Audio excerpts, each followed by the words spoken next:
চার শ্রেণীর ব্যক্তিকে আল্লাহ সবথেকে বেশি মর্যাদা দিয়েছেন।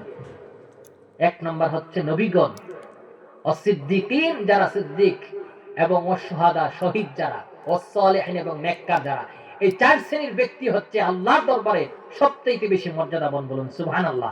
আল্লাহ তাআলা বলেন আম্মাল্লাযীনা আমানু ওয়া আমিলুস সলিহাত, যারা নেক কাজ করে তাদের জন্য রয়েছে আল্লাহ তাআলার পক্ষ থেকে জান্নাতুল মাওয়া।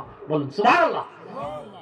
অন্য আয়াতের মধ্যে বলেন ইন্নাল্লাযীনা আমানু ওয়া আমিলুস সলিহাত উলাইকা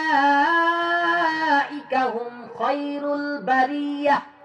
সূরাতুল বাইনার মধ্যে আল্লাহ তাআলা বলেন যারা ঈমানদার এবং যারা নেক আমল করে, উলাইকা হুম খায়রুল বারিয়াহ, তারা হচ্ছে পৃথিবীর মধ্যে সর্বশ্রেষ্ঠ মানুষ। বলুন সুবহানাল্লাহ।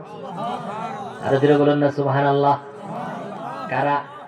ইল্লাল্লাযীনা আমানু ওয়া আমিলুস সলিহাত, যারা ঈমানদার এবং যারা নেককার তারা হচ্ছে উলাইকা হুম খায়রুল বারিয়াহ,